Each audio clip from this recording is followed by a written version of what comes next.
एक दो तीन चार पाँच छः सात आठ नौ 10 11 12। ये मारा, ये गई तुम्हारी गोटी।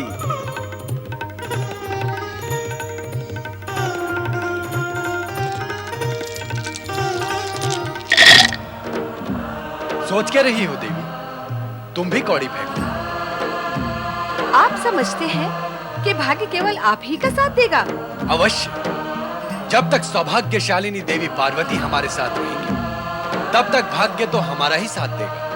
आज मैं आपके साथ नहीं, मेरा भाग्य मेरे साथ और आपका भाग्य। हम समझ गए देवी, आज खेल खेल में ही तुम हमारी विरोधी बन बैठी हो।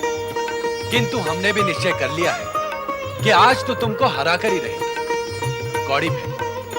12 12 12 12 12 12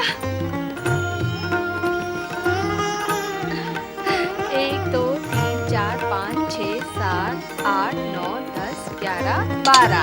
आपकी पहली गोटी गई। देखा स्वामी, अब मैं जीत गई। अब मैं जीतती ही चली जाऊंगी। 12 12 12 12 12 12 12 12। 1 2 3 4 5 6 7 8 9 10 11 12। दूसरी भी गई। अरे स्वामी, हार का संकेत पाते ही आप रूठ गए। ये तो कोई खेल ना हुआ।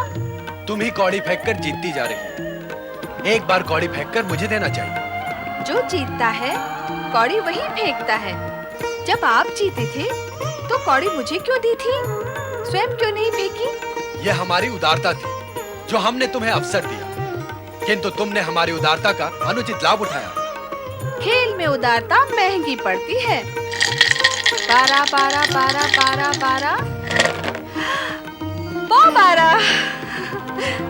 लो स्वामी, आपकी तीसरी गोटी भी गई। मैं जीती और आप हारे। 3 बार मैं आपको हरा चुकी हूँ स्वामी। यदि अब आगे भी आपको खेलना हो तो मैं तैयार हूँ। देवी, तुमने हमारे साथ छल किया। छल करके ही तुम हमसे जीती। अब हम तुम्हारे साथ कभी नहीं खेलेंगे। मैं तो खेल भावना से ही खेलती रही हूँ, किंतु खेल में इस प्रकार रोष करना आपको शोभा नहीं देता स्वामी। तनिक सी जीत से तुम गर्व से भूल गई हो। गर्व में उन्मत्त होकर तुम ये भी भूल गई हो कि पति के साथ कैसा व्यवहार करना चाहिए। ऐसा मैंने क्या कह दिया है स्वामी? तो अब तुम्हें यह भी ज्ञात नहीं रहा कि तुमने क्या कहा है।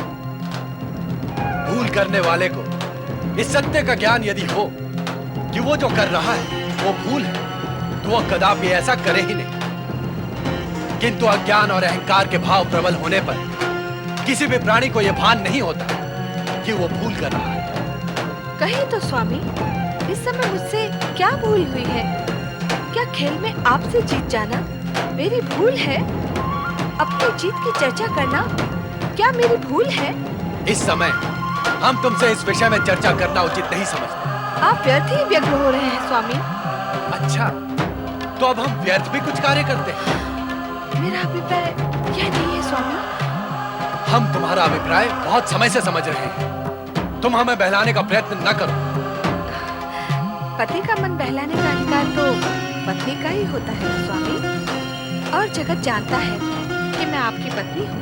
बस बस, इस समय ना तो हमें तुम्हारी मीठी मधुर बातें सुननी है और ना ही तुम्हारे साथ की आवश्यकता है।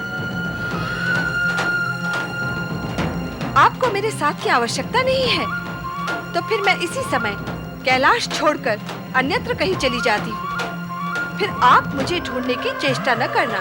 तुम सहज जा सकती हो। हम पहले भी तुम्हारे बिना अकेले रह चुके हैं। तुम भली भांति जानती हो कि चुनौतीपूर्ण शब्द सुनना हमारे स्वभाव में नहीं।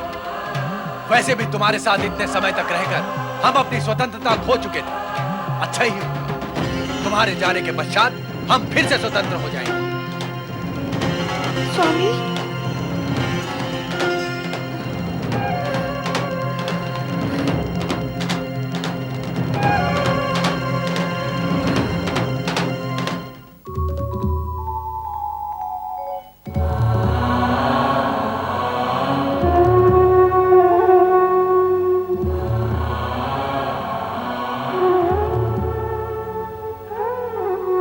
नंदी, क्या इस तरह कैलाश से नाता तोड़कर चले जाना उचित होगा?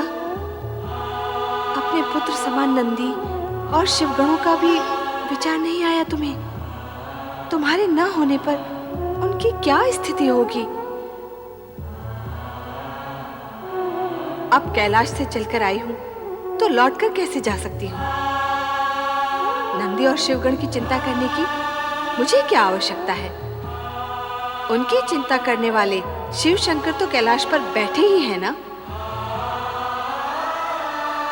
किंतु प्रश्न ये है कि तुम जाओगी कहां? और कहां? पिता हिमालय राज की शरण में। नहीं नहीं नहीं, वहां नहीं जाऊंगी। वहां जाने से उनकी चिंता बढ़ जाएगी और वे स्वामी के पास लौट जाने के लिए कहेंगे। नहीं, मैं वहां नहीं जाऊंगी। तो कहां जाऊंगी? किसी अज्ञात स्थान पर, जहां कोई मेरे विषय में जान भी ना सके।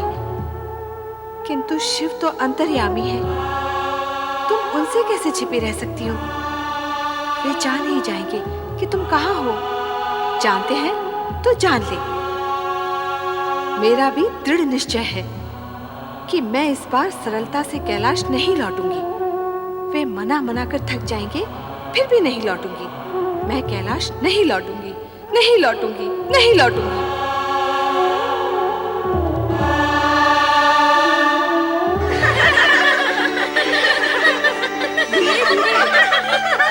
धीरे, हम गिर देंगे। धीरे धीरे, धीरे धीरे, हमको डर लगता है।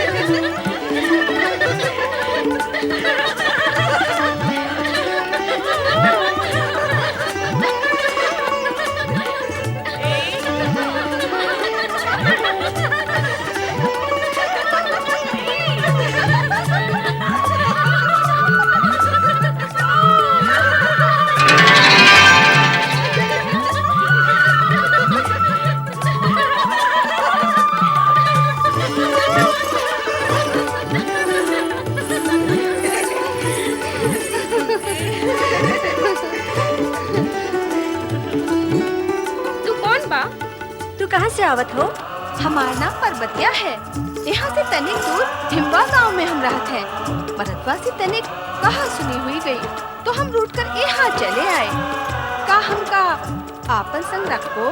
हाँ हाँ, काहे नाही। तुम जैसी सुंदर नर को कौन ना बोलेगा री। तुहार भरतार आवे तो भी लौट कर न जाई का, हम तो का छुपा ले। पर्वतिया, झूला झूलबो? नहीं नहीं नहीं। अरे चल, आ बैठ चल। अरे तू भी हमारे संग बैठ ना ना। ना, हमका डर लागत है। अरे डर तो हमका भी लागत है। आ बैठ।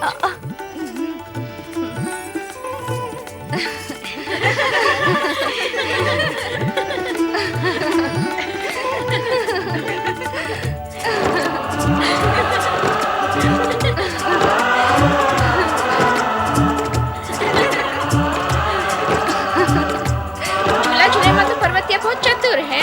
झूलन में चतुर है तो व्यवहार में अधिक ही चतुर रही होगी। क्यों रे पर्वतिया? काहे कि हम अपने गांव हिमवा में सदा खेलत रहे ना। कौन के संग खेलत रहे? अपने मनवितवा के संग।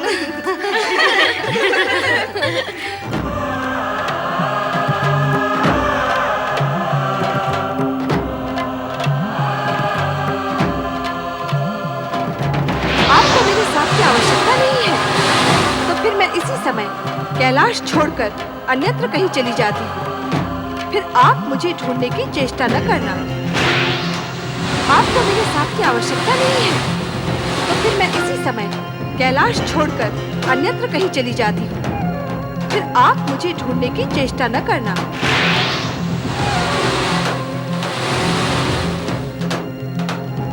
नंदी भैया, भगवान भोलेनाथ व्यग्र हैं। व्यग्र तो हम भी हैं। माता पार्वती कुछ बताए बिना न जाने कहाँ चली गई। भोलेनाथ को तो पता होगा। अवश्य ही होगा, किंतु वो स्वयं कितने व्यग्र हैं। इसका कारण तो केवल तुम ही पूछ सकते हो। जाओ ना नंदी भैया।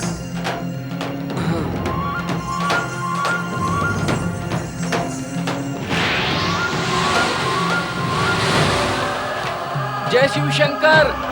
जय माता पार्वती।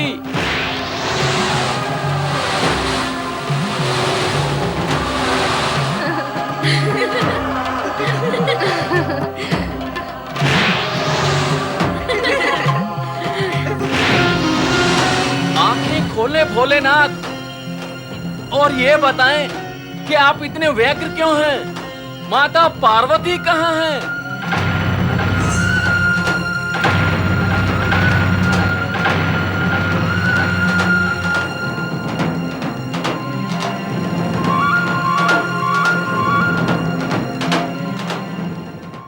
आंखें खोले भोलेनाथ, और ये बताएं कि आप इतने व्यग्र क्यों हैं? माता पार्वती कहाँ हैं?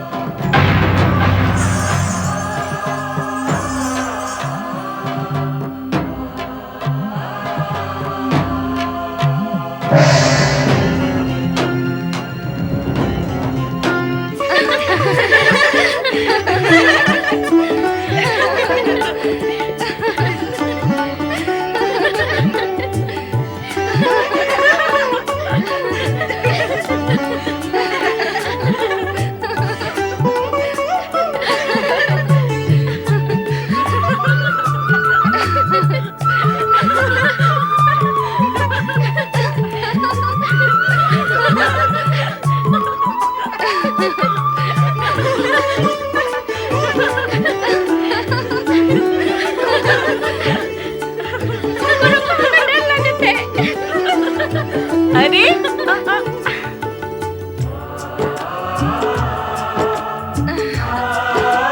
बहुत होएगा वा खेल, चले अब। हाँ हाँ, अब चलवा चाहिए। चले पर्वतिया, तुम भी हमारे साथ चल। हाँ चलो।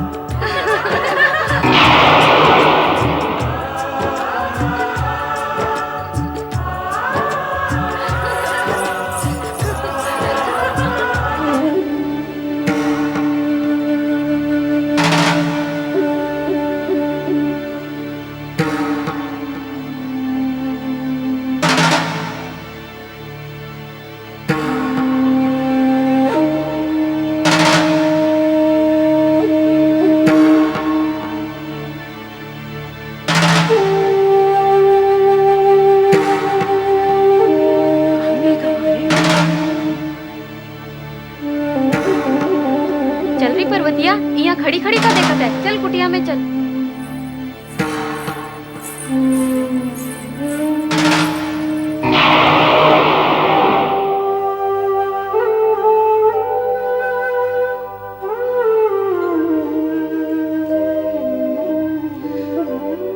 का हो पर्वतिया, का हुई गवा?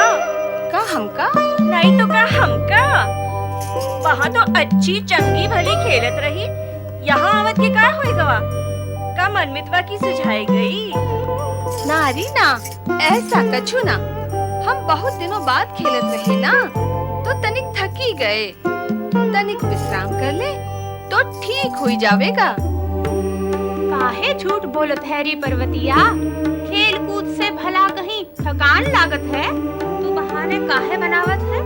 तुहार मन में कुछ और है, सच बता का है? अरे नहीं, हम झूठ काहे बोलेंगे। सच कहत है, हम थकी गए हैं। कछु देर विश्राम कर ले तो सब ठीक हो जावेगा। हमें लगत है पर्वतिया ठीक कहत है। हाँ, इका विश्राम कर लेने दो। आओ चलो री चलो। चलो री चलो। पर्वतिया, हम जात हैं, तू विश्राम करी ले। हाँ, चलो।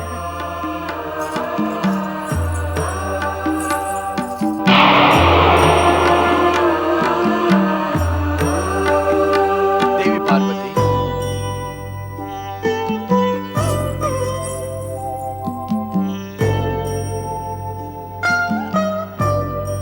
तुमने सत्य ही कहा था पार्वती। तुम हमारे बिना अधिक समय तक प्रसन्न नहीं रह सकती। ऐसे क्यों देख रही हो? कौन हो तुम? एक अकेली बाला के पास ऐसे छिप छिप कर आवत हो। तुमका का लाज विचार नहीं है का? कौन हो तुम? हम? तुम हमका नहीं जानत का? अरे हमें का पड़ी है तुम्हें जानबे की? ए जाओ यहाँ से, हम नहीं जानत कौन हो तुम। ये तुमने झूठ बोलना कब से आरंभ किया पार्वती? अरे कौन पार्वती? हम पार्वती नहीं पर्वतिया है, पर्वतिया। हाँ, तुम यहाँ जिसे ढूंढने को आए हो वो कोनो और होगी, हम नहीं हैं। अब जाओ यहाँ से। अर्थात तुम हमें पहचानना भी नहीं चाहते? क्या सारे संबंध सदा सदा के लिए तोड़ दिए हमसे? भैया रे भैया, कौन से संबंध और कैसी पहचान? हाँ, कोई सुनेगा तो क्या कहेगा? ई नार एक अनजान पुरुष से फुसुर करके काहे बतिया रही है? तुमका यहाँ हमार मान सम्मान मिट्टी में मिलावे को आए हो का? पार्वती, तुम्हारा ये स्वांग हमें अच्छा नहीं लगा। तुम्हारे व्यवहार से हम आहत हुए हैं। हमारे साथ किए गए अपमान का परिणाम तुम्हें अवश्य ही भोगना होगा।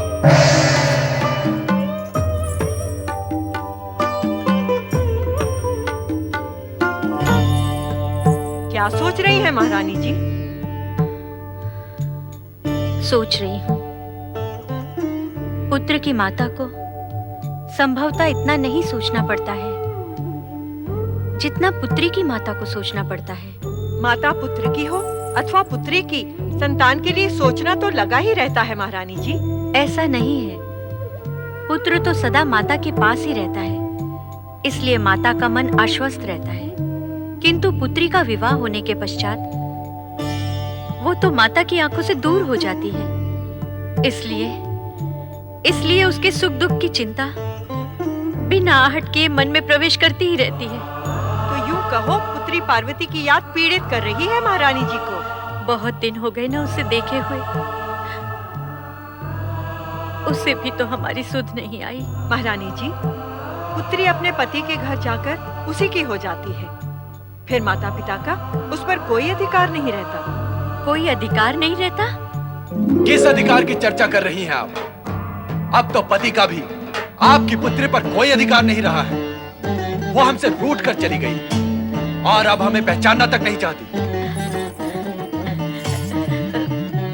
पधारे कैलाशपति, बहुत समय के पश्चात आपका हमारे यहाँ आगमन हुआ है। अच्छा हुआ जो आपने हमें दर्शन दिए। हम आपको दर्शन देने नहीं, चेतावनी देने आए हैं। चेतावनी? कैसी चेतावनी? क्या किया है हमारी पुत्री ने? अपमान किया है अपने पति का। नहीं, पति का अपमान करने वाली नहीं है हमारी पुत्री। अर्थात हम झूठ बोल रहे हैं? नहीं, मेरा ये अभिप्राय नहीं है। मैं तो केवल यही कह रही हूँ कि पार्वती ऐसी अज्ञानता नहीं कर सकती। वो कहीं आपको भ्रम तो नहीं हो गया कि वो अहंकारवश हमें छोड़कर चली गई है? क्या ये हमारा भ्रम है?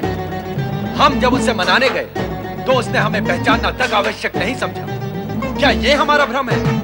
आपको पहचाना तक नहीं? हाँ, कहती है हम ना ही जानत, कौन हो तुम? ऐसा कहा उसने?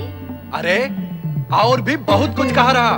कहती है हम पार्वती नहीं, पर्वतिया हैं, पर्वतिया। यहाँ काहे आए हो? चले जाओ यहाँ से। हम आपको चेतावनी देते हैं कि यदि 2 दिन में आपकी पुत्री पार्वती कैलाश नहीं लौटी तो मान लें कि हमारे उसके संबंध सदा सदा के लिए समाप्त हो गए। फिर आप कैलाश पर ना आना हमें मनाने के लिए। इस समय कहाँ है पार्वती? आप ही के राज्य के एक बनवासी बस्ती में, जहाँ वो स्वयं एक बनवासी कन्या बनी हुई है।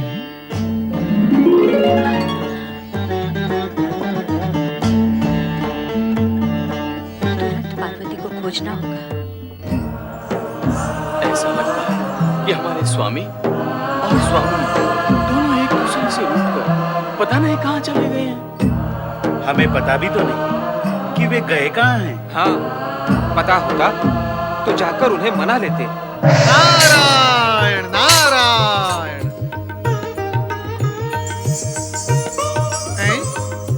भगवान भोलेनाथ अपने स्थान पर नहीं है?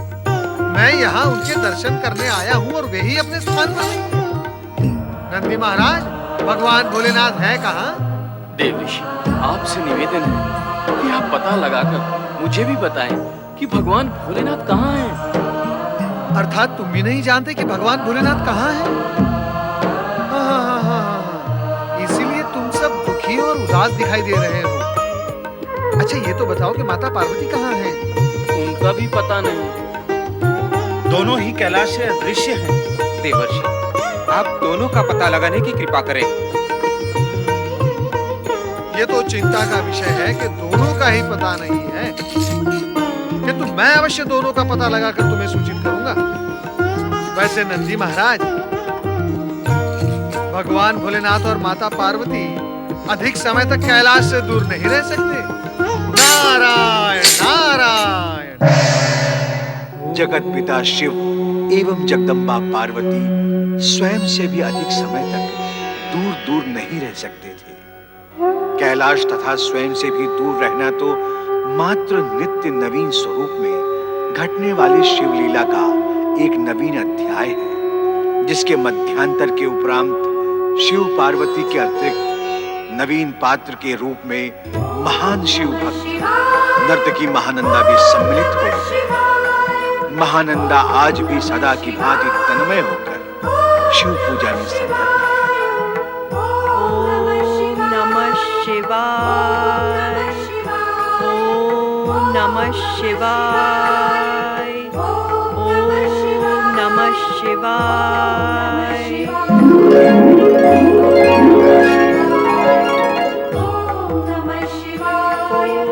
ओम नमः शिवाय, ओम नमः शिवाय, ओम नमः शिवाय। कैसी नर्तकी है ये महानंदा? इसे तो अपने रसिकों का तनिक भी ध्यान नहीं। वही तो, हम सब कब से उसकी प्रतीक्षा कर रहे हैं।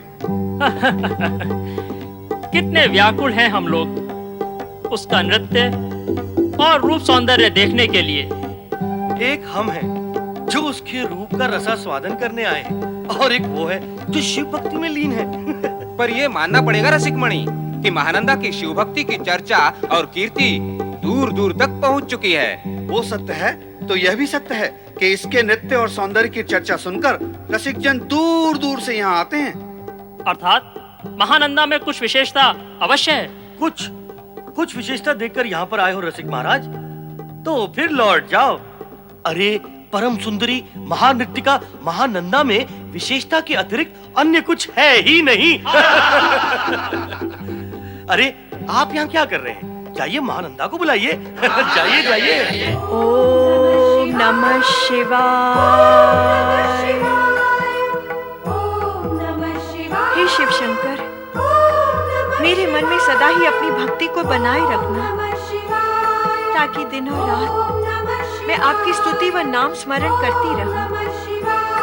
मेरा मन अब इन रसिकों को लुभाने और प्रसन्न करने के लिए नृत्य में नहीं लगता।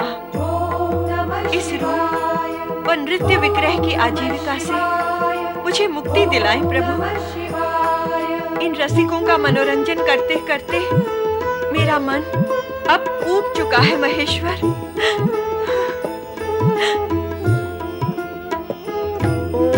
ओम नमः शिवाय, ओम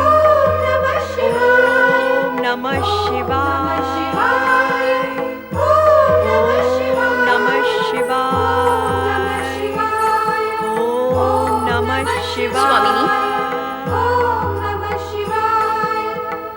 आपके रसिकगण आपकी प्रतीक्षा करते करते थक गए, उनमें असंतोष व्याप रहा है। अब आप शीघ्र ही नृत्यालय चलें, अन्यथा वे उत्तेजित हो उठेंगे। उनसे कह दे कि मेरा स्वास्थ्य ठीक नहीं, मैं उनका मनोरंजन नहीं कर सकूंगी। किंतु स्वामिनी, एक बार नृत्यालय के द्वार से असंतुष्ट होकर गया रसिकराज फिर से लौटकर कभी नहीं आता। नहीं आता तो ना आए। ऐसे तो आपका ये सारा नृत्यालय कुछ ही दिनों में सूना हो जाएगा। होता है तो हो जाए, मुझे इसकी चिंता नहीं। मेरे आराध्य शिव शंकर मेरी रक्षा करेंगे। जैसी आपकी इच्छा। तो ग्राहकों को लौटा दूं? हाँ, लौटा दो। ओम नमः शिवाय, ओम नमः शिवाय, ओम नमः शिवाय।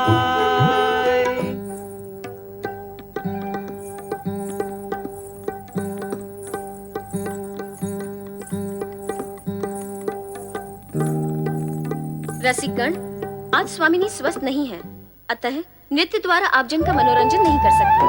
अस्वस्थ है तो हमें यहाँ बिठाकर क्यों रखा? इतने समय तक प्रतीक्षा क्यों करवाई हमसे? लगता है महानंदा को अपने रूप सौंदर्य का बहुत अभिमान हो गया है। तभी तो अब हम रसिकों का अपमान होने लगा है। हम अपनी धन संपदा लुटाते हैं इस पर, फिर इसका अभिमान और अपना अपमान क्यों सहेंगे? हाँ क्यों सहेंगे? हाँ क्यों सहेंगे? क्यों सहेंगे? चलो यहाँ से जाएंगे, भविष्य में कदापि नहीं आएंगे। कभी नहीं आएंगे, कभी नहीं आएंगे।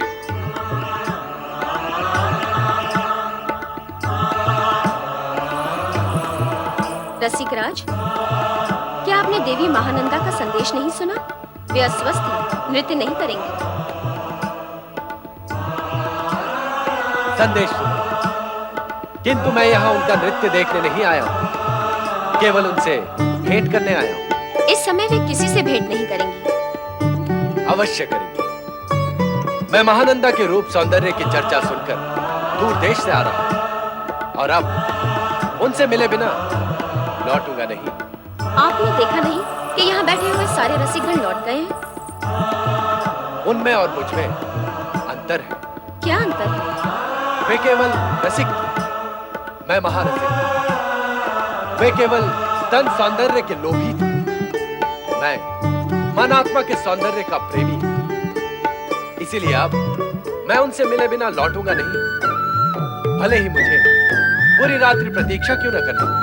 ठीक है, जाकर कहती हूँ वहाँ स्वामिनी से एक हठ योगी पधारे हैं। केवल योगी कहना ही पर्याप्त है। ओम नमः शिवाय, ओम नमः शिवाय। स्वामिनी, सभी भद्रजन चले गए हैं, किंतु एक हठीला व्यक्ति हट पर उतारू है। कहता है बहुत दूर से महानंदा के रूप और सौंदर्य की चर्चा सुनकर आया हूँ। रात्रि भर प्रतीक्षा करूंगा, किंतु भेंट अवश्य करूंगा। अद्भुत प्राणी है, इतनी हट कर रहा है तो मिलना ही पड़ेगा।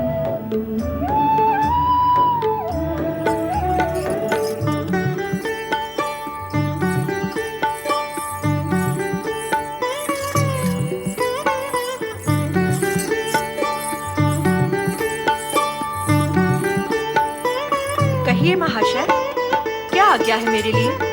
आज्ञा नहीं देवी, निवेदन है।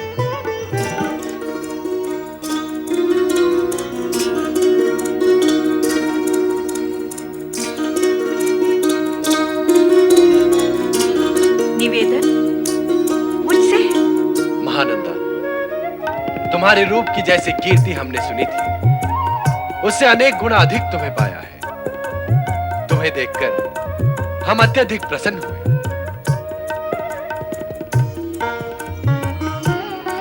हीरे के ये 4 कंगन तुम्हें भेंट देना चाहता हूं, इन्हें स्वीकार करें।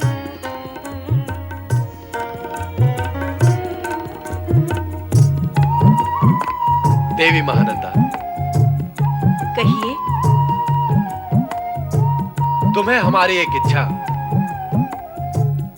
पूर्ण करनी होगी। इच्छा? कैसी इच्छा महाशय? तुम्हें 3 दिनों के लिए हमारी पत्नी बनकर रहना होगा।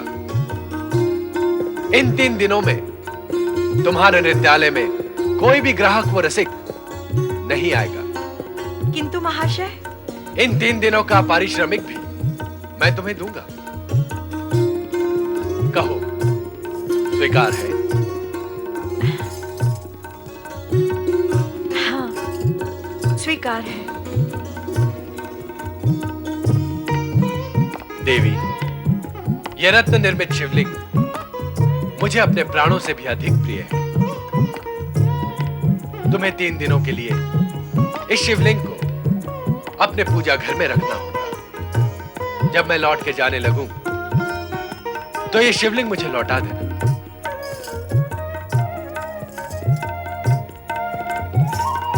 मैं भगवान शिव से प्रार्थना करूंगी कि आपको कभी भी लौटकर जाना न पड़े।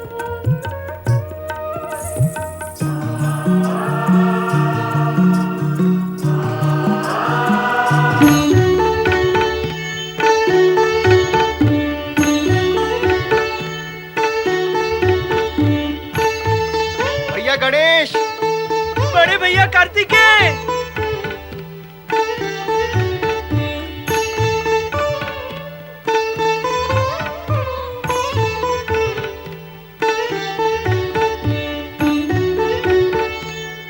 बड़े भैया कार्तिकेय। सदा मंगलकार्य हो। बहुत समय पश्चात मिल रहे हैं हम। हाँ भैया कार्तिकेय, आपके दर्शन से मन प्रसन्न हो गया।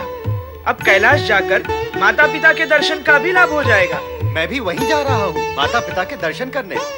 ये अच्छा संयोग रहा कि हम मार्ग में ही मिल गए। अब दोनों मिलकर चलते हैं। दोनों एक साथ माता पिता के दर्शन करेंगे। नारायण नारायण। देवर्षि नारद को प्रणाम। आप दोनों के दर्शन पाकर मैं प्रसन्न अवश्य हुआ, किंतु खेद है कैलाश पर भगवान भोलेनाथ और माता पार्वती नहीं है। मैं 2 बार उनके दर्शन के लिए गया था, किंतु मैं निराश लौट आया। देवर्षि, कहीं आप हम भाइयों के साथ विनोद तो नहीं कर रहे? ये विषय विनोद का नहीं है कुमार कार्तिकेय।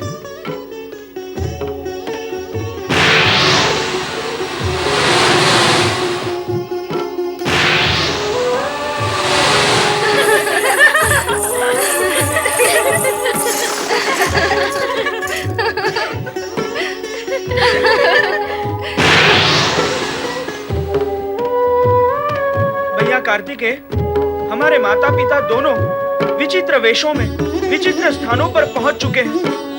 मैं आपको उनका पता बताता हूँ। आप पिता के पास पहुंचो, मैं माता के पास पहुंचता हूँ।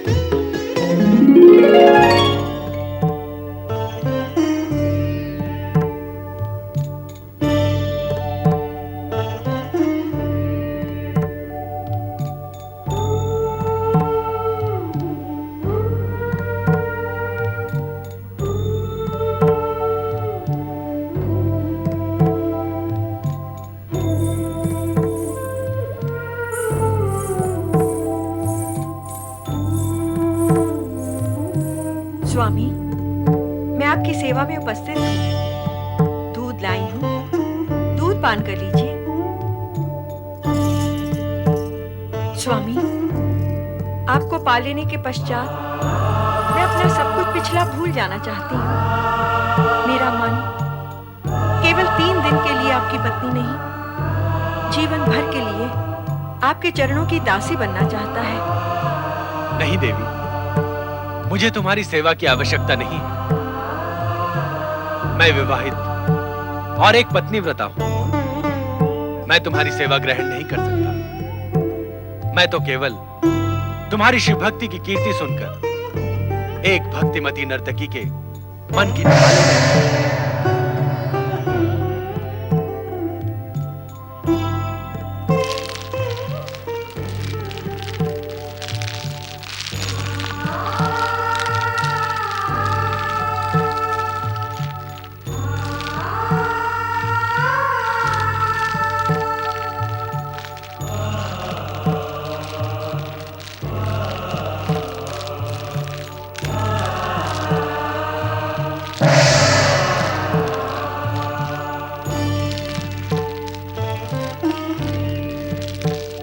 माता को पुत्र गणेश का प्रणाम।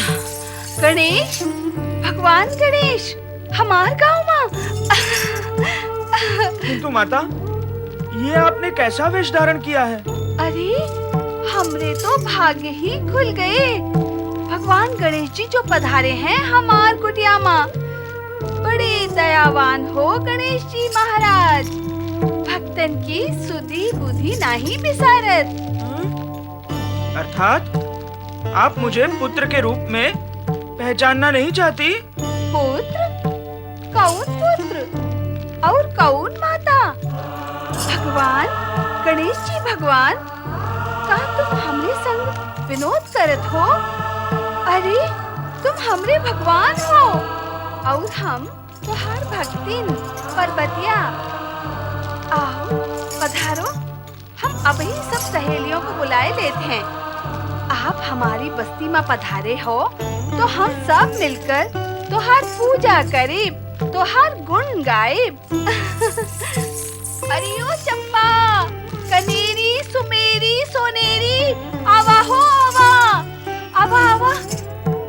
अरे, हमार तो भाग्य खुल गए हो। आवा आवा। गणेश जी पधारे हैं हमार बस्ती में, इनकी पूजा करिबे। जय गणेश जी, जय गणेश जी, जय गणेश जी। पार्वती, प्रणाम नानी माँ। आयुष्मान भव। हमसे भी पहले पहुंच गए गणेश। हमें तो ये स्थान ढूंढने में समय लगा। फिर भी हम यहाँ पहुँच तो गए, परंतु यहाँ पहुँचने का लाभ हो नहीं रहा है नानी जी, कारण कि माता जी बदल गई हैं। वो किसी को भी नहीं पहचानती। पुत्री पार्वती, प्रणाम महारानी जी। हम पार्वती नहीं, पर्वतिया हैं, पर्वतिया। आपको पहचानवा में भूल भई है महारानी जी। गणेश भैया, गणेश भैया, मैं जो कुछ भी देख कर आ रहा हूं वो तुम्हें बता नहीं सकता, और वो देखने के पश्चात भी मुझे अपनी आंखों पर विश्वास नहीं हो रहा। भैया कार्तिकेय, अब जो कुछ भी देख कर आ रहे हो वो मैं पहले ही देख चुका हूँ। नारायण नारायण। कुमार कार्तिकेय, श्री गणेश आप? देवऋषि, एक गंभीर विषय में हम आपसे विचार विमर्श करना चाहते हैं। आइए। अरे आज हमार घर द्वार माँ महारानी आई हैं। इनका स्वागत होवे का चाहिए। पधारे महारानी पधारे, हमार कुटिया माँ पधारे।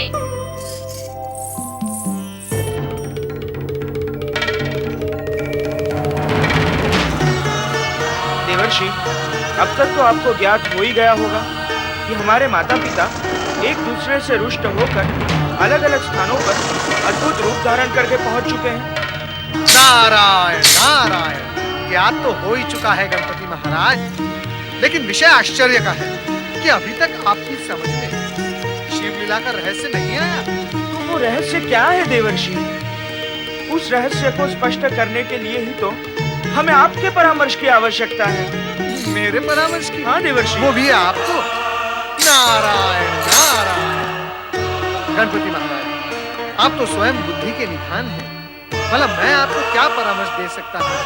भैया गणेश, मैं स्वयं अपनी आंखों से उस नर्तकी महानंदा की दृष्टता देखकर आ रहा हूँ। वो पिता शिवशंकर को मोहित करने की चेष्टा कर रही थी। ये सब देखकर मैंने स्वयं पर संयम रखा, अन्यथा। भैया कार्तिकेय, ऐसी विषम स्थिति में क्रोध से नहीं चतुराई से कार्य करना पड़ता है। ऐसे समय में भी आपने संयम रखकर उचित ही किया है। उचित कार्य तो हमने कर दिया भैया गणेश, पर हम ये नहीं समझ सके अब तक कि पिताश्री ने वहां जाकर ये अनुचित कार्य क्यों किया। हो सकता है पिता शिव शंकर का महानंदा के पास जाने का विशेष उद्देश्य रहा हो। विशेष उद्देश्य? वो क्या हो सकता है? नहीं, उनका केवल एक ही उद्देश्य है, और वो है माता को पीड़ित करना, बस। क्या हमारे पिता हमारी माता को पीड़ित करेंगे? किया तो है। नारायण नारायण। आप दोनों भ्राता माता पिता को लेकर विवाद में जुट गए, किंतु पहले ये तो याद कर लो कि माता पार्वती को इस सत्य का ज्ञान है अथवा नहीं कि भगवान भोलेनाथ महानंदा के यहाँ विराजमान है। देवर्षि, माता की स्थिति तो और भी विषम और घातक है। वो कैसे? वे तो सभी से संबंध तोड़ चुकी है। नहीं, ये असंभव है। प्रत्यक्ष को प्रमाण क्या, वे अपने पुत्रों तथा माता पिता तक को नहीं पहचानती। इसका तो स्पष्ट अर्थ यही हुआ कि अपने सभी संबंधों को तोड़ चुकी है। नारायण नारायण। कुमार कार्तिकेय, कभी कभी हम सब किसी बात अथवा घटना का अर्थ लगाने में शीघ्रता, उत्तेजना और भावना से काम लेते हैं, और यहीं पर हम भयंकर भूल कर बैठते हैं। कारण कि हमारी यही उत्तेजना और शीघ्रता हमें अर्थ को स्पष्ट देखने ही नहीं देती। जो दिखाती है वो अर्थ नहीं, अनर्थ होता है। इसीलिए स्थिति पर धैर्य पूर्वक विचार करना अति आवश्यक होता है। तो देवर्षि, अब हमें क्या करना चाहिए? गणपति महाराज, वर्तमान परिस्थिति जिस प्रकार की है, ऐसे में किसी के किए कुछ नहीं होगा। ऐसे में तो नारद को ही कुछ करना होगा। नारायण नारायण। अब मैं अपरिचय को परिचय में बदलकर सभी को पहचान योग्य बनाने की योजना पूर्ण करूंगा।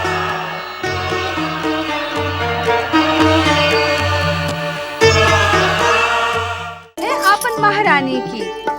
का कहे हमरे तो भाग्य उदय हुई गए। हमार महारानी हमार बस्ती में पधारी, हमसे बतियाई, हमार मन तो प्रफुल्ल हुई गवा।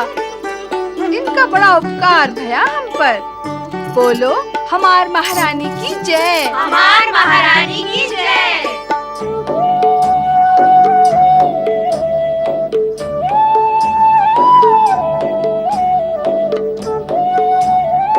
तुम हमें पहचानना नहीं चाहती पार्वती? ए लो मैया री मैया, ई का कहत हो महारानी जी? काहे नहीं पहचानेंगे हम आपका? पहचाने हैं तो ही तो आरती उतारे हैं हम आप ही का। चरण छुए हैं हम अपनी महारानी के। क्यों री चंपा, का कहत हो? ठीक कहत हो, जो तुम कहत हो हम भी वही कहत हैं। आप सुनत है ना महारानी जी, हमार सखियां भी यही कहत हैं। अब और अधिक तुम्हारा स्वांग हमसे देखा नहीं जाता पार्वती। इसमें कोई संदेह नहीं रहा कि तुम हमारी पुत्री हो और शिव शंकर की भार्या देवी पार्वती। अब छोड़ो ये सब स्वांग और चलो मेरे साथ महल में। जब तक शिव शंकर तुम्हें स्वयं लेने नहीं आ जाते, मैं तुम्हें अपने पास रखूंगी। चलो। कहीं ये पर्वतिया स्वांग करे है? कौन जाने ये पर्वतिया है कि पार्वती है। महारानी उनका पुत्री कहत है। शिव जी की भार्या कहत है। हमको तो कुछ गड़बड़ लागे है। ये देखा, महारानी हमका अपनी बिटिया बतावत है, पर हमरे ऐसन भाग्य कहाँ। हमका अपना महल में ले जावे की चाहत है। का हो सखियों, का कहत हो? जावे हम इनके संग? नहीं नहीं, तुम सबका छोड़कर हम कैसे जा सकत हैं? ये पार्वती नहीं, पर्वतिया है, पर्वतिया।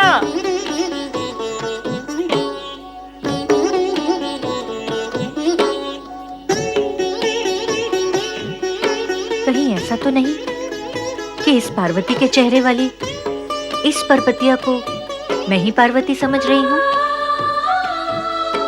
एक से चेहरे वाली दो कन्याएं भी तो हो सकती हैं। नारायण नारायण। महारानी मैना, प्रणाम। प्रणाम माता पार्वती। प्रणाम नानी जी। माता, आपके इस अपरिचय और स्वांग के कारण कहीं कोई अनर्थ न हो जाए।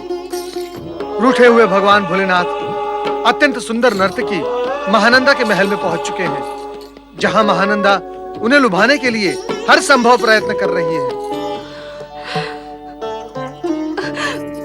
माँ,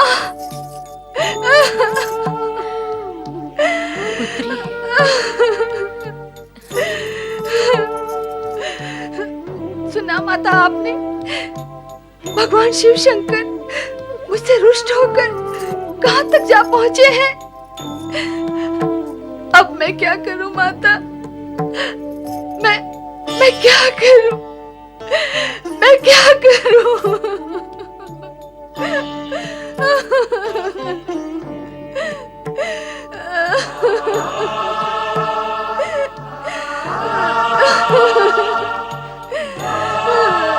आंसू मत बहाइए माता, मैं उस दुष्ट महानंदा को इसी क्षण दंडित करूंगा। श्री गणेश, मुझसे कोई भूल तो नहीं हुई? नहीं देवर्षि, भूल कैसी? आपने तो रहस्य पर पड़े आवरण को हटाकर स्थिति को सुधार दिया है। वैसे भी हम सब तो शिव लीला के पात्र हैं, वही करेंगे जो वो चाहते हैं।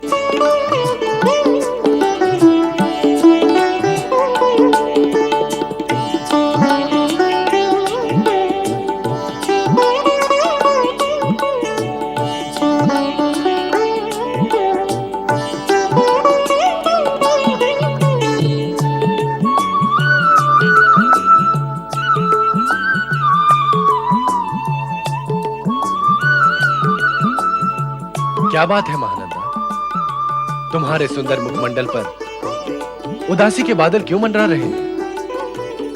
स्वामी, आपके द्वारा दिए गए वचन और मेरी स्वीकृति के अनुसार 3 दिन तक मैं आपकी पतिव्रता पत्नी हूँ, किंतु अब तक आपने मुझे अपने से दूर दूर रखा और अपनी सेवा का अवसर नहीं दिया, इसी का मुझे दुख है। किंतु स्वामी, मन ही मन मैंने भी एक निश्चय कर लिया है। कहो कहो, निसंकोच होकर कहो, क्या निश्चय किया है तुमने? यही कि अब इस जीवन में आपके अतिरिक्त मैं किसी की सेवा नहीं करूंगी। ऐसा निश्चय करने से पूर्व तुम्हें दूरदर्शिता से अपने भविष्य का विचार करना चाहिए। मैं तो मात्र 3 दिनों का अतिथि बनकर आया हूं। समय पूर्ण होते ही लौट जाऊंगा। उसके पश्चात तुम क्या करोगे? शेष जीवन आपकी स्मृति में व्यतीत कर दूंगी स्वामी, केवल आपकी स्मृति में।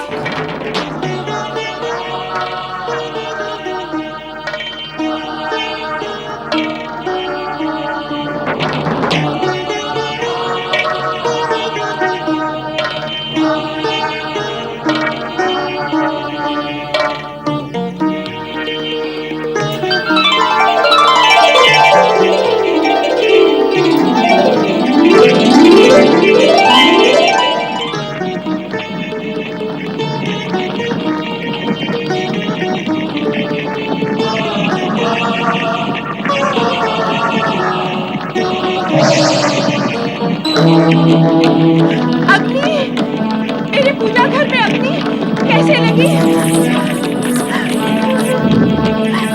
मेरे पूजा घर में अग्नि लगी। कोई तो मेरे पूजा घर की रक्षा करो। चंद्रिका, भद्रेश, रूपाली, शीघ्र आओ, जल्दी आओ। देखो क्या हुआ। मेरे शिवलिंग की रक्षा करो, मेरे शिवलिंग की रक्षा करो।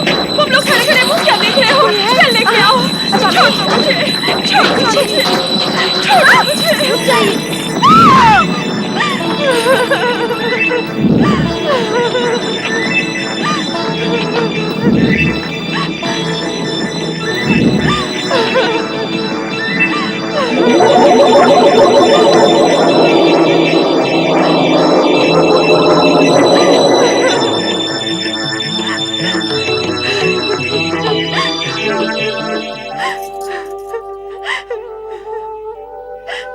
नहीं, मेरे शिवलिंग।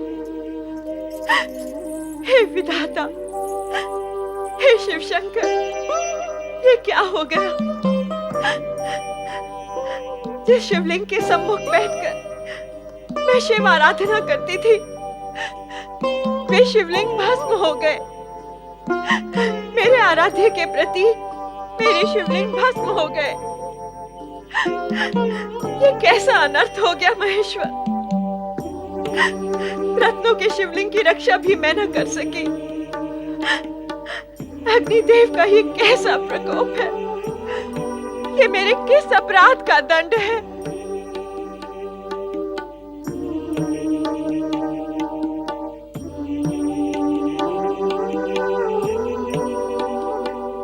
हमका क्षमा करी दो कैलाश महारानी पार्वती। हम नहीं जानत रही तुमका कि तुम पार्वतिया नहीं देवी पार्वती हो। हमें क्षमा कर दियो देवी, हमसे भूल हो गई, हमका क्षमा कर दियो। हम तो का समझ रहे अपने जैसे गांव की छोरिया, पर तुम तो देव पार्वती बा। हमका क्षमा कर दे। न जाने हम तुमको का कह दिए। तुम इतने बड़े महाराज की पुत्री और त्रिलोकीनाथ शिव जी की पत्नी। हाय मैया, हमका क्षमा करी दो। अरे ये क्या क्षमा क्षमा की रट लगा रखी है तुम सबने। अरे हम कहत हैं ई का क्षमा क्षमा करत हो।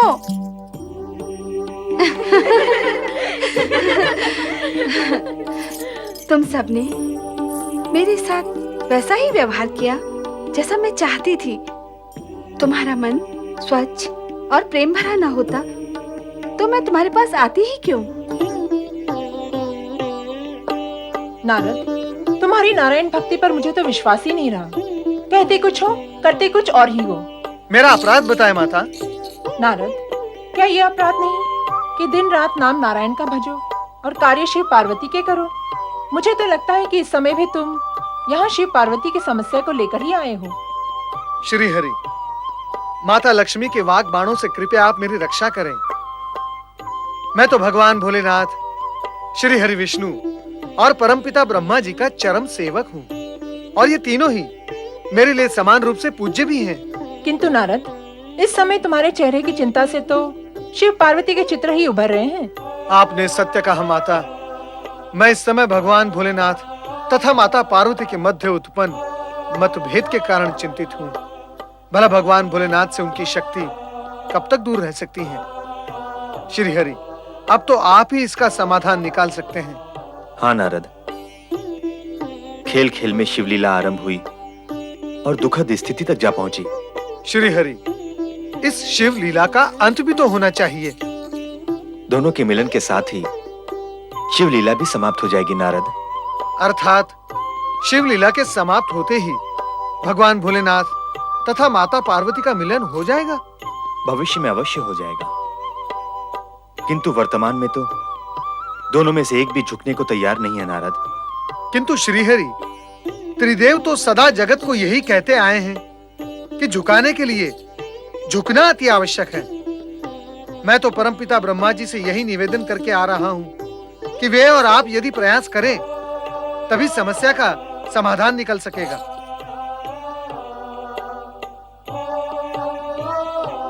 देवी लक्ष्मी, देवी पार्वती आपकी सखी है ना? तो आप उनसे कहें कि अब इस प्रसंग का अंत करें। अर्थात उनसे झुकने के लिए कहूं? नहीं, मैं उनसे कभी झुकने के लिए नहीं कहूंगी। और फिर मेरे कहने से क्या होगा? क्या वो मेरी बात मानकर झुक जाएंगी? नहीं, कदापि नहीं। चल, अब अपने घर चल। नहीं माता, मैं ये स्थान छोड़कर अन्यत्र कहीं नहीं चलूंगी। तो क्या तू सदा के लिए यहाँ रहेगी? जब तक आपके जमाता मुझे लेने नहीं आते, तब तक मैं अपनी प्रिय सहेलियों के साथ यहीं रहूंगी। हाँ, अब तेरा यहाँ रहना उचित नहीं है पुत्री। उचित नहीं? क्यों उचित नहीं?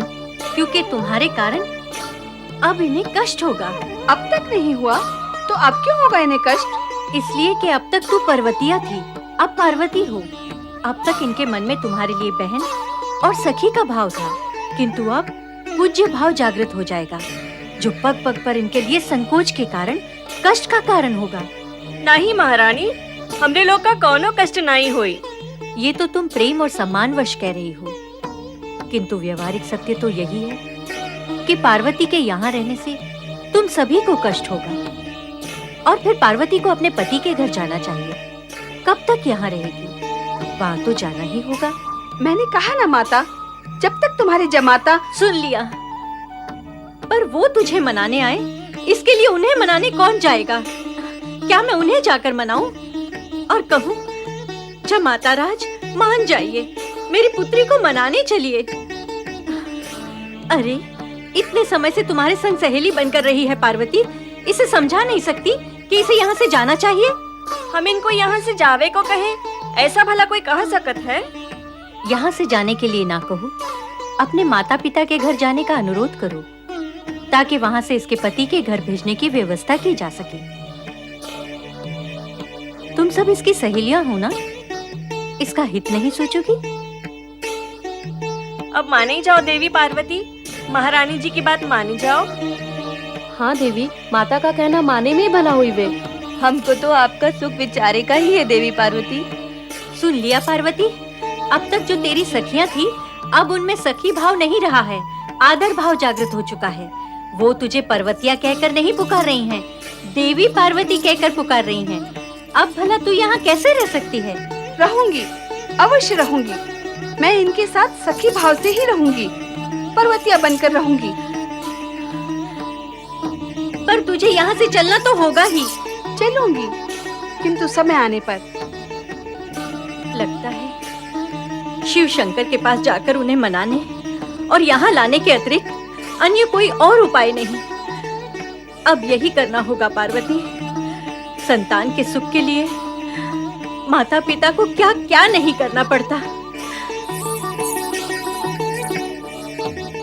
मैंने तुम्हें रत्न निर्मित शिवलिंग सौंपने से पहले कहा था कि ये मुझे प्राणों से भी अधिक प्रिय है। कहा था ना? हाँ स्वामी, अवश्य कहा था, किंतु मैं निर्दोष हूँ। मेरा केवल इतना दोष है कि मैं दुर्भाग्यवश उस शिवलिंग की रक्षा न कर सकी। मुझे क्षमा कर दो स्वामी, मुझे क्षमा कर दो। तुम्हें क्षमा करने के पश्चात भी मेरी मुक्ति नहीं है महानंदा। मैं अपने प्राण प्रिय शिव के बिना एक पल भी जीवित नहीं रह सकता। इसलिए अब तुम मेरे लिए चिता तैयार करो। जिस प्रकार अग्नि की ज्वाला में सब कुछ जल गया, मेरे लिए कुछ भी शेष नहीं बचा, उसी प्रकार मैं स्वयं को चिता की ज्वाला में जलाकर भस्म कर दूंगा। नहीं, नहीं स्वामी, नहीं, ऐसा न कहें। मुझ पापिन को क्षमा कर दें प्रभु। तुम बार बार क्षमा मांगकर मुझे विवश क्यों कर रही हो महानंदा? इस क्षमा का लाभ तुम्हें होगा, मुझे नहीं। तुम्हें क्षमा करने के पश्चात भी मैं अपने प्राण प्रिय शिव की स्मृति से मुक्त नहीं हो सकूंगा। मैं तुम्हें दोष नहीं दे रहा हूं, किंतु क्या करूं, विवश हूं। इस स्मृति की अग्नि मुझे पल पल जलाए, इसकी अपेक्षा उचित तो यही होगा कि मैं एक ही बार स्वयं को जलाकर भस्म कर दूं। चिता तैयार करो महानंदा। नहीं! यदि आपने ऐसा किया तो मेरी क्या दशा होगी?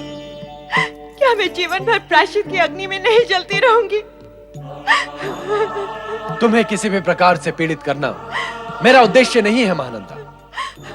मैं तो स्वयं को पीड़ा मुक्त करना चाहता हूं। अब अधिक तर्क और विलंब न करो और चिता सजवा दो।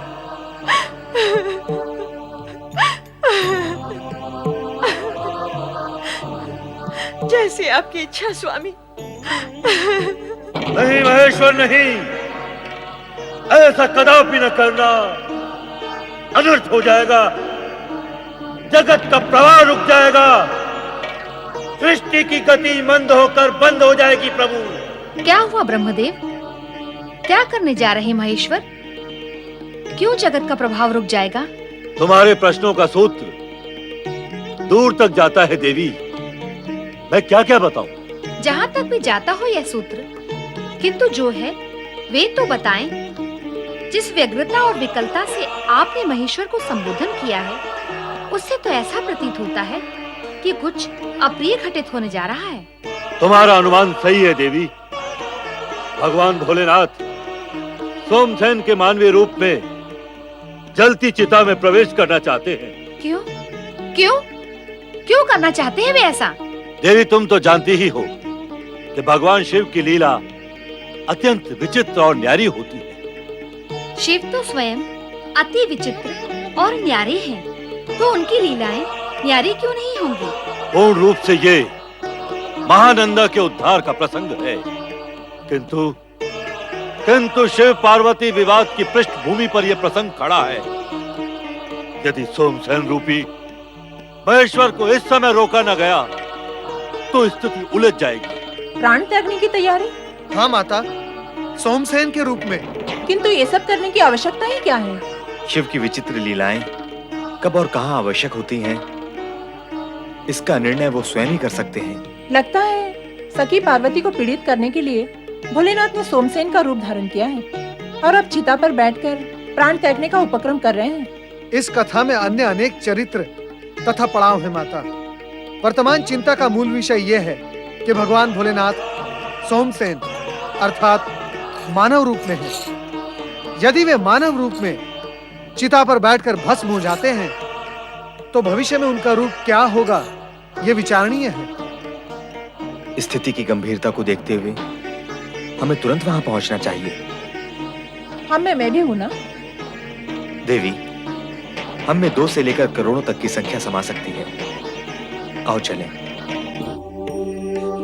ये सब क्या हो रहा है श्री गणेश? वहां पिता शिव शंकर सोमसेन का रूप धारण कर उस दुष्ट महानंदा के कारण चिता प्रवेश की तैयारियां कर रहे हैं। लगभग सभी देवगण को इस अप्रिय प्रसंग का ज्ञान हो गया है। उधर माता पार्वती भी अत्यंत दुखी है। दुखी कौन नहीं है, और दुखी क्या, मैं तो क्रोधित भी हूँ। इच्छा होती है कि उस दुष्ट महानंदा का वध कर दूं, किंतु क्या करूं, मर्यादा वश विवश हूं। स्त्री पर प्रहार करना उचित भी तो नहीं। उचित अनुचित पर फिर कभी विचार कर लेंगे। इस समय तो हमें चिता भूमि पहुंचकर पिता महादेव को रोकना होगा। हाँ चलो। हाँ। ओम नमः शिवाय, ओम नमः शिवाय, ओम नमः शिवाय, ओम नमः शिवाय, ओम नमः शिवाय, ओम नमः शिवाय, ओम नमः शिवाय, ओम नमः शिवाय, ओम नमः शिवाय, ओम नमः शिवाय, ओम नमः शिवाय, ओम नमः शिवाय। हे महेश्वर, हे कैलाशपति, हे भोलेनाथ, रत्न निर्मित शिवलिंग में विराजित महादेव, मुझे दुख है कि मैं आपकी रक्षा नहीं कर सका। मुझे क्षमा करें प्रभु, मुझे क्षमा करें। मैं चिताग्नि में प्रवेश करके अपने द्वारा अनजाने में हुए घोर पाप का प्रायश्चित कर रहा हूं। स्वामी, स्वामी रुकिए। स्वामी, आपके वचन के अनुसार अभी तक 3 दिन पूर्ण नहीं हुए। वचन की मर्यादा और नैतिकता के कारण मैं आपकी धर्म पत्नी हूँ, और इस जगत की कोई भी पत्नी अपने पति को इस तरह चिता में जाते हुए नहीं देख सकती। देखने के लिए तुम्हें यहाँ चिता भूमि में आने की आवश्यकता ही क्या थी? न तुम यहाँ आती, न ये सब देखती। मेरा पतिव्रत धर्म मुझे यहाँ लेकर आया है स्वामी, केवल 3 दिन के लिए ही सही, किंतु मन, वचन, कर्म और समर्पित भाव से मैंने आपको अपना पति स्वीकार किया है। मैं आपसे पुनः प्रार्थना करती हूँ कि दुर्भाग्यवश जो अग्निकांड हुआ और रत्नमय शिवलिंग की हानि हुई, उसे भूलकर भविष्य का विचार करें स्वामी। महानंदा, जिस प्रकार तुम्हें अपनी मर्यादा और धर्म प्रिय है, उसी प्रकार मुझे अपने शिव प्रिय है। चिता तक आकर प्रदक्षिणा लेने के पश्चात भविष्य का विचार करना धर्म विरुद्ध होगा। अब तो चिता में प्रवेश करना ही होगा। तुम्हारा हित इसी में है कि तुम अपने महल में लौट जाओ। आपका चिता को छोड़कर लौटना धर्म विरुद्ध है, तो क्या मेरा आपको छोड़कर लौटना धर्म संगत होगा? अब तो आप अपने साथ मुझे भी चिता में प्रवेश करने की अनुमति दें। तुम क्यों चिता में प्रवेश करोगी? तुम्हारा अपराध क्या है? तुम तो निर्दोष हो। अपराध अथवा दोष आपका भी क्या है? जितनी निर्दोष मैं हूँ, उतने ही आप भी हैं। रत्नमय शिवलिंग के भस्म होने के लिए न आप दोषी हैं न मैं। फिर क्यों अकारण स्वयं को दंडित किया जाए? तुम फिर से तर्क करने लगी महानंदा। यह विषय तर्क का नहीं, भावना का है। अब तुम लौट जाओ और हमें चिता में प्रवेश करने दो।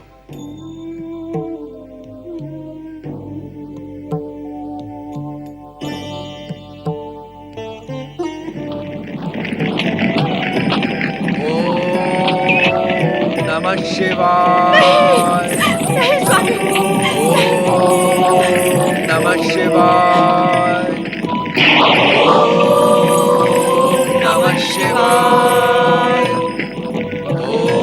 ओम नमः शिवाय, ओम नमः शिवाय, ओम नमः शिवाय, ओम नमः शिवाय, ओम नमः शिवाय, ओम नमः शिवाय, ओम नमः शिवाय, ओम नमः शिवाय, ओम नमः शिवाय, ओम नमः शिवाय, ओम नमः शिवाय।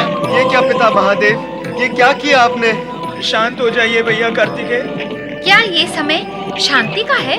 भोलेनाथ ने मानव रूप धारण करके अग्नि में प्रवेश किया है। महेश्वर अग्नि में प्रवेश कर गए हैं, कुछ अनिष्ट ना हो जाए। ओम नमः शिवाय। पिताश्री, हम आपके दर्शन को व्याकुल हैं।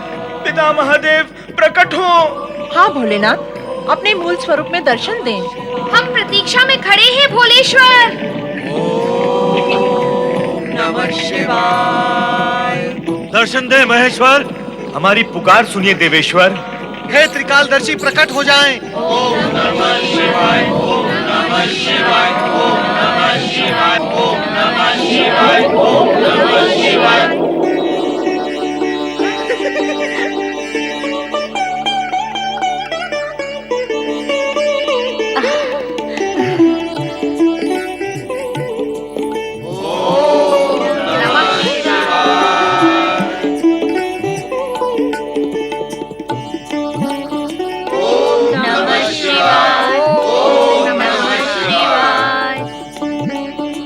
हे भोलेनाथ, हे शिव शंकर, आपके दर्शन पाकर धन्य हो गई मैं। मेरा तो आवागमन का फेरा ही टूट गया।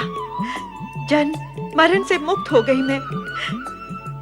क्या ये जानती थी मैं कि श्रेष्ठी सोमनाथ के रूप में मेरे आराध्य ही मेरे सामने हैं। मुझ जैसी तुच्छ नारी पर ऐसी महान कृपा। हे पतितों के उद्धार करता शिव शंकर, आपका दर्शन इस रूप में होगा, इसकी मैं कल्पना भी नहीं कर सकती थी। कल्पना करना नहीं, तुम्हारे लिए भक्ति करना ही उचित है। तुम्हारी अटूट शिव भक्ति और दृढ़ पति भक्ति के पवित्र भावना से हम अत्यधिक प्रभावित और प्रसन्न हुए हैं।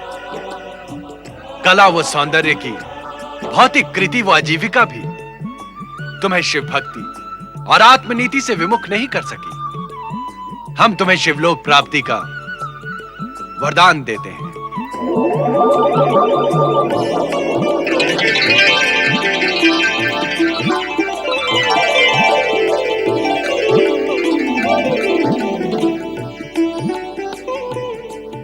तुम्हारे उद्धार के साथ साथ हमारी अग्नि परीक्षा भी हो गई महाराज। पतित उद्धारक सर्वेश्वर शिव शंकर की जय। शिव भक्त महामयी महानंदा की जय। नारायण नारायण। हे भोलेनाथ, आप परीक्षा देते कहाँ हैं? आप तो सारे जगत की परीक्षा लेते रहते हैं। भला आपकी परीक्षा कौन लेगा?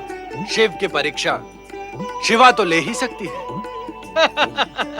भोलेनाथ, जिसे आप परीक्षा कहते हैं, परोक्ष रूप में वही आपकी लीला है।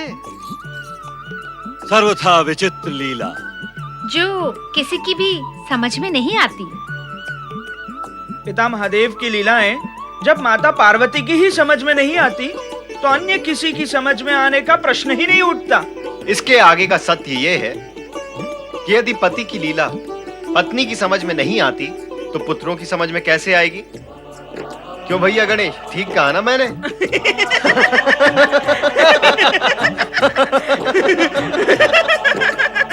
शिव भक्त महानंदा के उद्धारक भगवान भोलेनाथ की जय।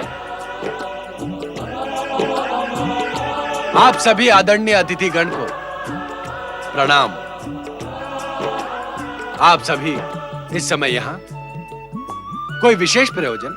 भोलेनाथ, हमारे यहाँ आने का प्रयोजन आपसे छिपा हुआ नहीं है। कृपया कर आप अपनी ये लीला समाप्त करें और रूठी हुई माता पार्वती को पुनः कैलाश ले जाएं।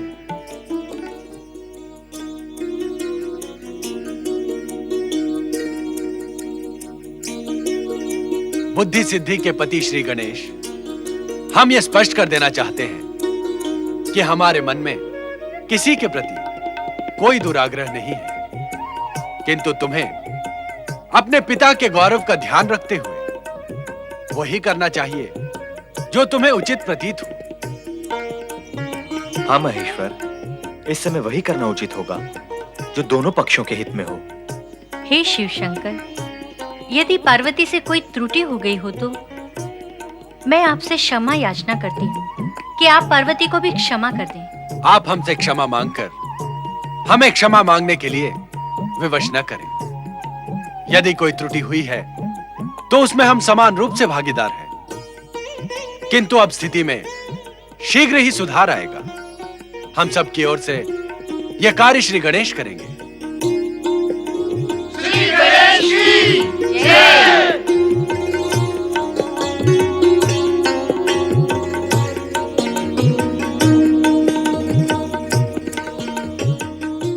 माता, कैलाश पर पिता शिव तथा अन्य सभी अधीरता से आपकी प्रतीक्षा कर रहे हैं। माता, किंतु माता, यदि आपकी इच्छा हो तो मैं अपने पिता भगवान शिव से भी यहाँ आने का अनुरोध कर सकता हूँ। किंतु परंपरा तो ऐसी है कि पत्नी को ही अपने माता पिता का घर, परिवार, सब कुछ त्याग कर पति के घर जाना पड़ता है। जब पति के घर जाने के लिए पत्नी अपने माता पिता का घर, परिवार, बंधु बांधव सब कुछ त्याग कर सकती है, तो फिर अपने पति के पास पहुंचने के लिए अहंकार का त्याग करने में पत्नी को क्या आपत्ति हो सकती है? पिता शिव तो अनुरोध करने से यहाँ आ ही जाएंगे, किंतु उनके गौरव का सम्मान करना हम सब का परम कर्तव्य है।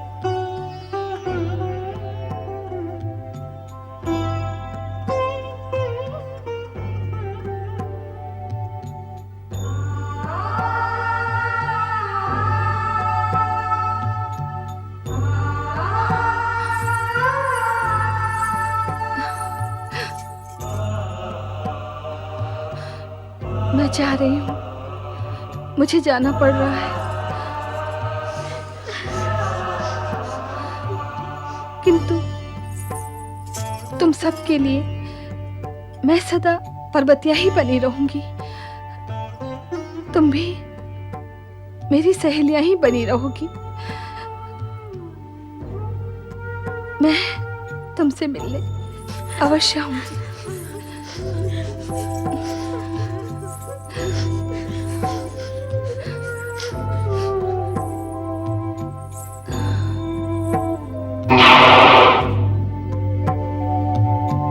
अब हम सबको देवी पार्वती के स्वागत की तैयारी करनी चाहिए। उनके आते ही हम सभी मिलकर उनकी जय जयकार करेंगे।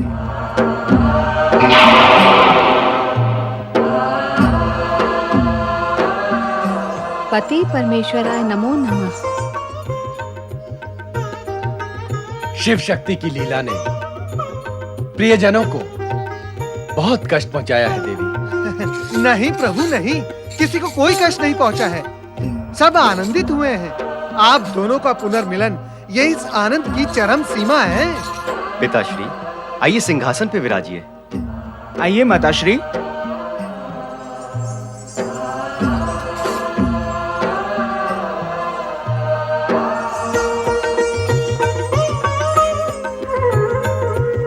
परात परब्रह्म आदि प्रभु भगवान शिव की आदि शक्ति माता पार्वती की जय। शिव पार्वती का मिलन शिव लीला का ही एक भाग था। शिव तो अनेक लीलाएं रचते हैं और निसंदेह उन लीलाओं में कोई ना कोई प्रयोजन ही निहित होता है।